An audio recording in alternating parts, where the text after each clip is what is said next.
Okay, so welcome to the first part of Inclusion Canada's webinar series, Our Take. This event is going to begin just very shortly. We're just 1 minute past 1 o'clock Eastern.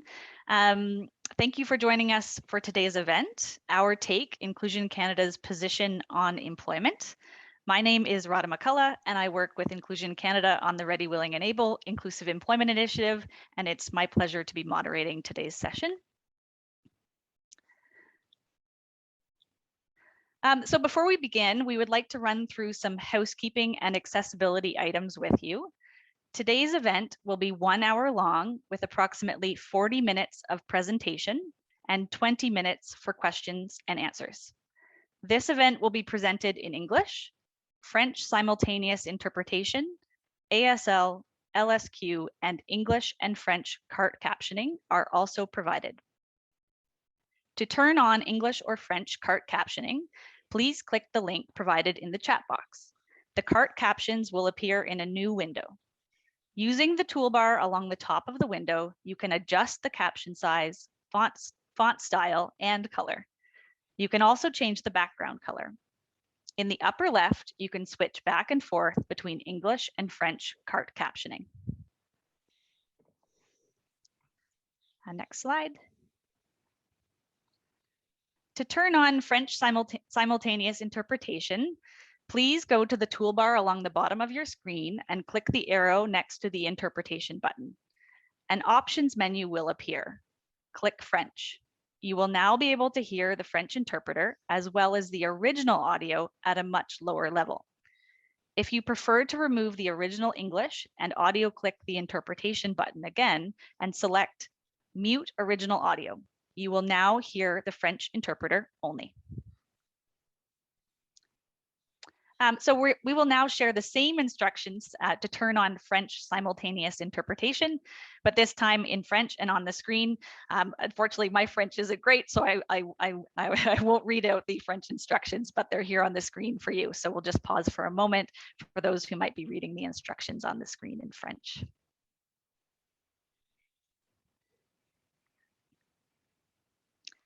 Okay.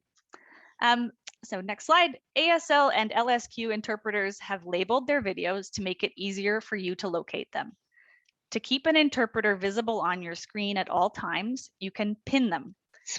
Hover over the video of the interpreter you want to see. Click the 3 dots that appear and select Pin. You can pin more than one person at a time if you like.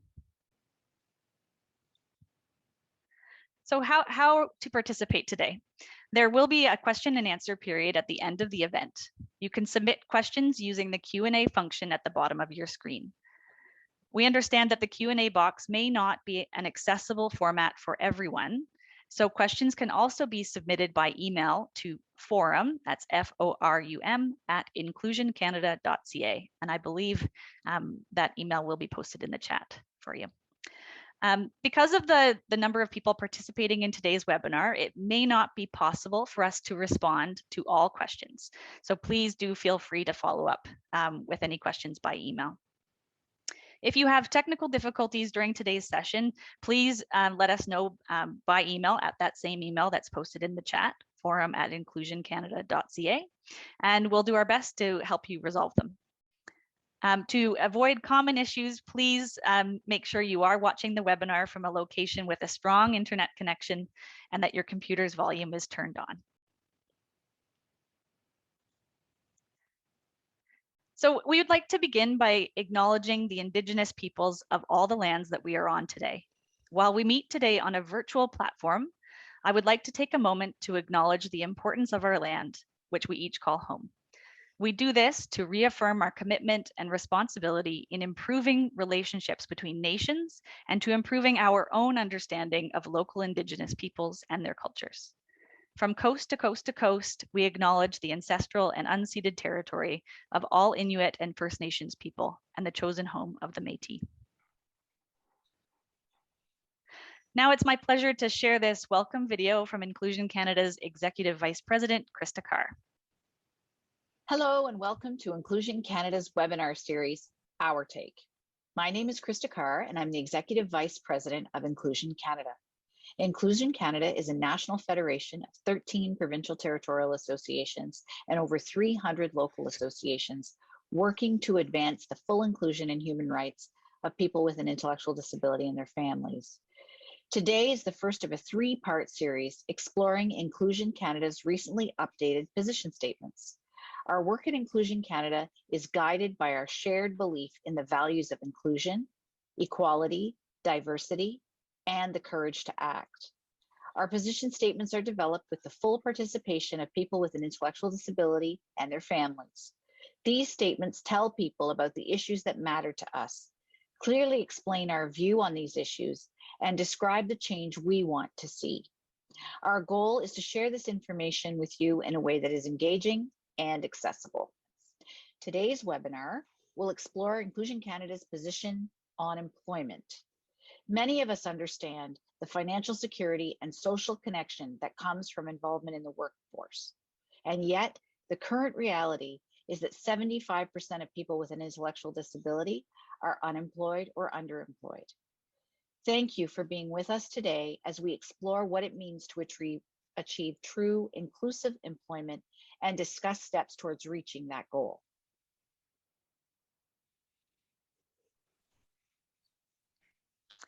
Great, thanks, Krista.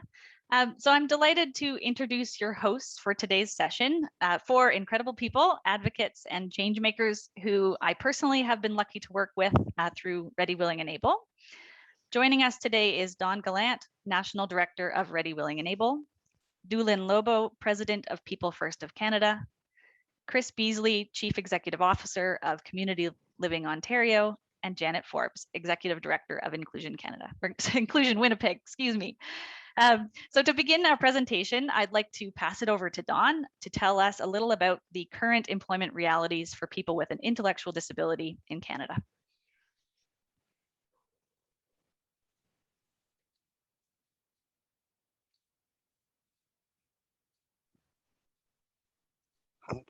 Can you hear me? I'm not muted?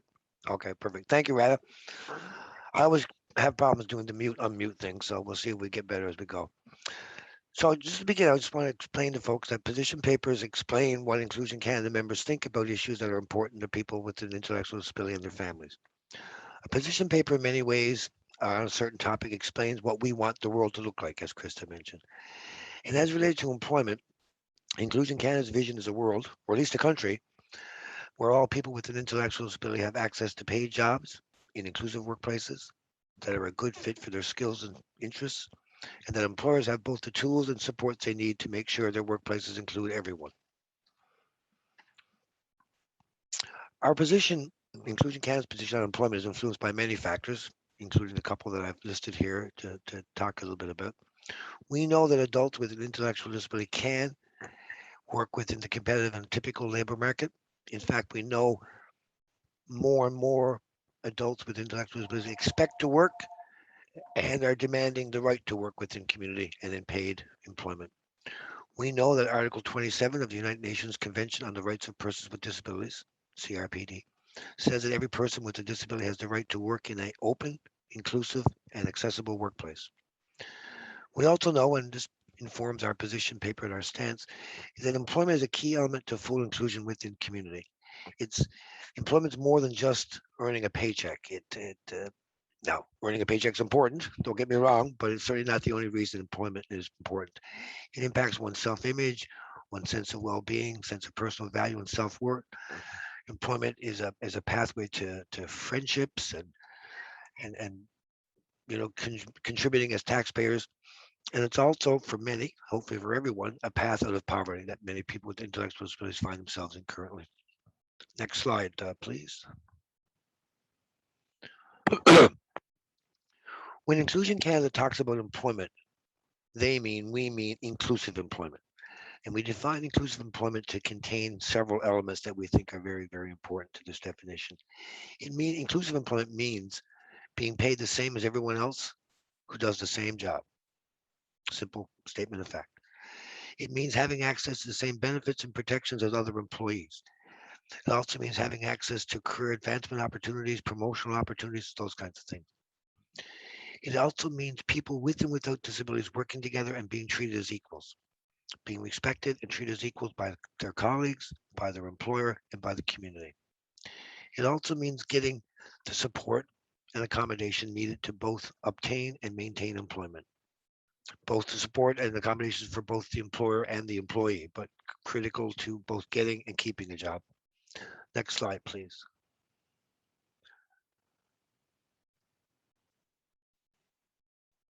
Okay. Um, Obviously, it's important we understand what inclusive employment means, but I think it's also equally important, perhaps even more important, to understand what inclusive employment is not. So just a couple of things I need people to sort of understand. Inclusive employment is not about special jobs for special people. It's not about getting employers to hire persons with an intellectual disability based on charity or a sense of pity. It's about filling existing positions that companies are looking for, and they're looking for valued employees. Inclusive employment is not conducted in a separate space where only people with disabilities work or congregate. Inclusive employment is not being paid a stipend or a training allowance, being paid less than minimum wage. It's about getting paid the wage that's applicable to the position. It's also not about being placed in a job that you did not choose for yourself. It's not about an agency finding you a job and putting you in it. It's about you being assisted to apply for and get the job that you most desire. It's also not about jobs that exist only because there's a wage subsidy. We know from past experience and research that usually, if not always, that once a subsidy is gone, so is the job and so is the employee. We also think that using a wage subsidy sends the exact wrong message about people with an intellectual disability in the workforce. It's somehow saying to employers that because of their disability, they somehow don't contribute the same as other employees and that the employer needs to be subsidized for the cost of their wages, which is not true. In fact, not the message we want to send. Next slide, please. I think this may be my last slide, hopefully. The current reality for persons with an intellectual disability in this country within the paid labor market is hardly positive.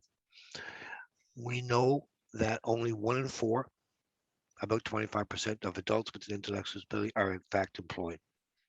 So 3 out of 4 are not. And that employment rate is even less if you consider individuals who have more challenging employment barriers to overcome. And the that rate really has not changed. It certainly hasn't gotten any higher in the last 10 or so years.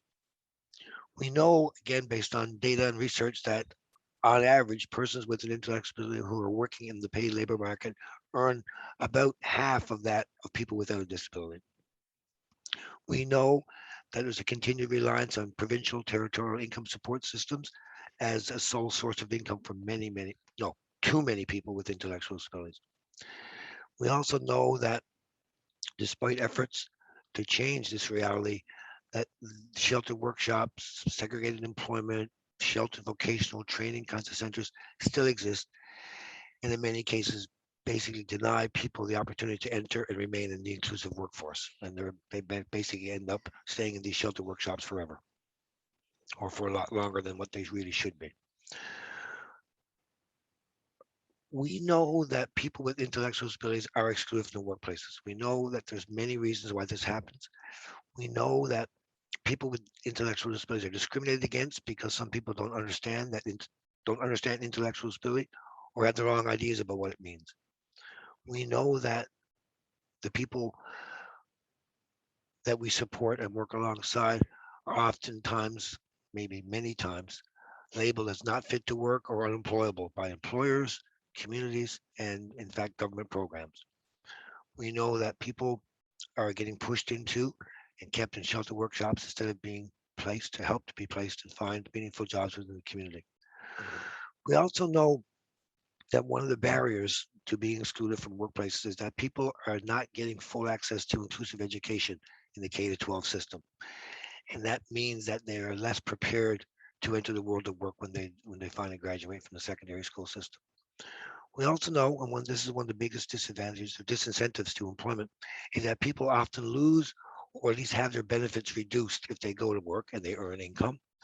And this unfortunately means that for some people, transitioning from income support to paid employment means they may be worse off financially.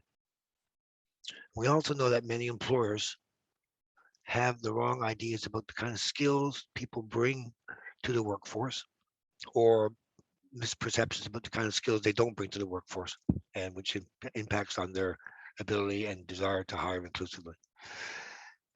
And so I guess our work within the Federation, based on our discussion about the position paper, is straight to employment, is that we have to change this current reality. We have to start to address or continue to address those factors that prevent many people from becoming employed. And we need to work towards creating a labor force in which persons with an intellectual disability are employed at the same rate as that of persons without disabilities. Okay, that's my 2 cents. Thank you, Rada. Back to you. Great. Thank you so much, Don. Now it's my pleasure to invite Doolin to share her employment story with us.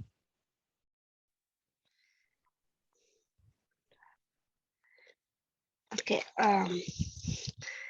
Hello, everyone. Can you hear? Okay. Hello, everyone. I am so very happy to be here. I usually tell people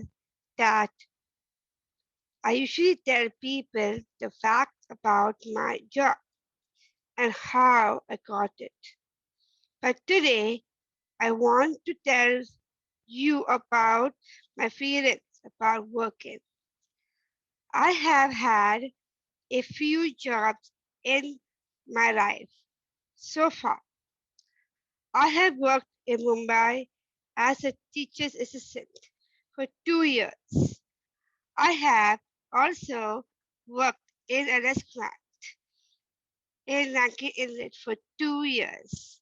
And now I work at the House of Commons for 7 years now, since 2015. Slide 2. I was 17 years old when I got my first job. I feel included. I feel like everyone else. It was very important to me to work. I wanted to be like all my family, my sister and cousins. They, they all had jobs. I have liked every one of my jobs. I have been grateful for each job I have learned. Good work habits at these jobs. Slightly. But my job at the House of Commons is the job I am most proud of. In the job I am doing now, and I just love it. It is my dream job. When I have a job, I feel included. I feel like everyone else. My job makes me feel like I make a difference. I have a job makes me feel like I am valued. I am part of the workforce. I am a taxpayer. I contribute to our country and our economy. Slide 4. I cannot imagine what a shelter workshop would be like if I worked in a shelter workshop. I would be very sad. I would not be making very much money. I would not have the opportunity I have now. I would not be part of a team. I don't think there would be the same social part that I have at my job now. Next slide. I like the social part of my job. It is not so good since COVID, but before COVID, I would enjoy speaking with my coworkers. I like catching up after the weekend. I like hearing about what the coworkers did, and I like to tell them what I did over the weekend. I feel a part of a team. We work together. We all have different jobs to do. I like my coworkers. I like talking to them about work and about our personal lives. Slide 6. I feel like I bring value to my job. I have started a library of self-help information. My coworkers can check out items. They can get information that can help them. I know this is very important, but since COVID started, I think it is even more important. I am looking forward to being back at work. I have some new items to add to Dylan's awesome library. Slide 7. It wasn't easy getting a job at the House of Commons. There were a lot of people who helped. There were people who supported me. There were people who believed in me and my ability. But it didn't happen without a few bumps along the way. Here are some lessons you can learn from my journey. Slide 8. First, it is very important to have a clear job description. I did not have a job description when I first started to work at the House of Commons. This made it very hard to do my job. It made me feel a little lost when I got a job description. I was very sad, very happy because I knew what I had to do.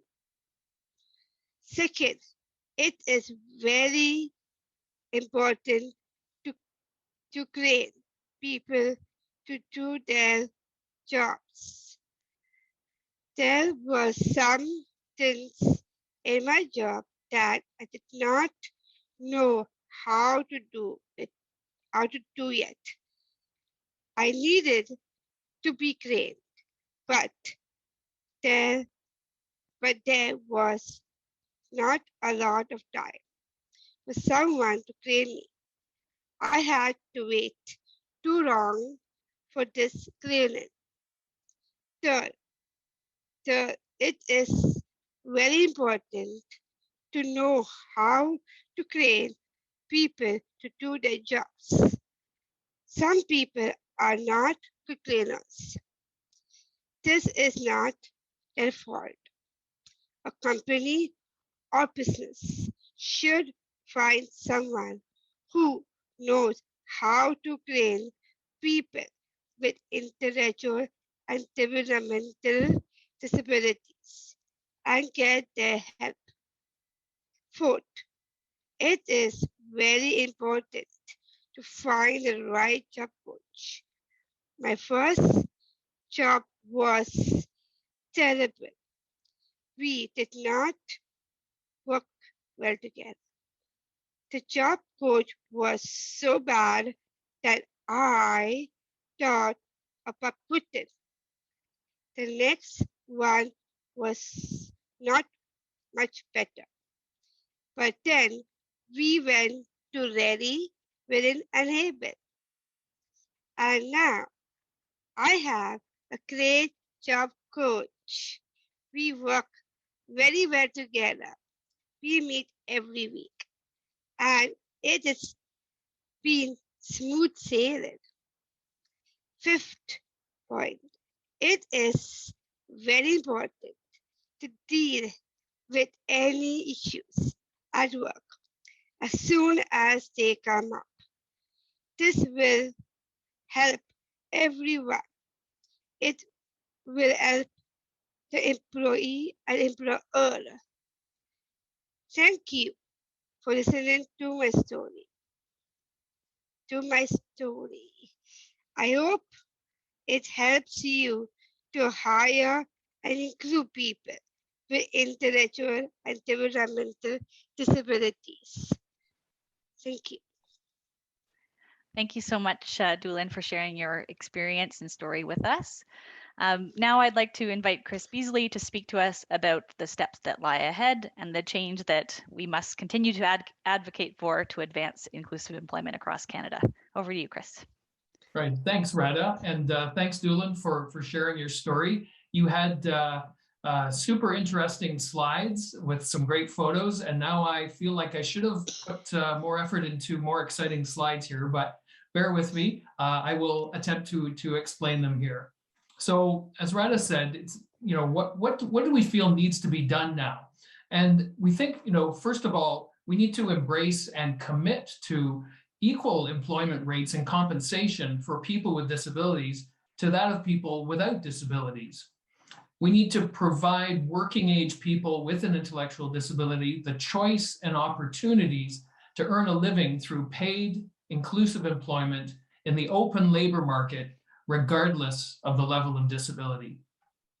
We must create meaningful employment opportunities with appropriate related supports and job accommodations as needed. And we need to ensure the transition from existing segregated and vocational programs to inclusive competitive employment, which hopefully would result eventually in the ending of segregated day programs. As well, we need to ensure the transition from existing segregated day programs to inclusive and meaningful community activity options, including ongoing support as needed, which again would result in the end of segregated day programs. We must establish a new federally funded strategic initiative that specifically enables youth with an intellectual disability to be supported in inclusive community employment during their high school years and outside of school hours. I think it's been time and again demonstrated that the most successful route to attachment to the labor force is to have had an after school and or summer jobs while in high school. Next slide, please. So we need to also limit the use of wage subsidies to temporary student jobs that apply to both youth with and without disabilities, and then reallocate these subsidy monies in the disability sector to known and effective strategies for securing and sustaining employment. I think, these wage subsidies have been in place for decades, and you might be familiar with the definition of insanity as doing the same thing over and over, but expecting different results. So let's end those subsidies.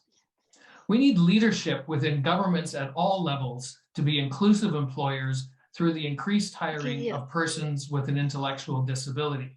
I think we need governments to walk the talk. And one thing we were really happy to see in the recent federal budget was the $20 million allocated over 3 years to maintain the Ready, Willing, and Able National Employment Initiative, because it has a proven track record of creating meaningful and inclusive employment for persons with developmental disabilities. So again, let's do more of the things that work, and let's get rid of those things that have been proven not to work.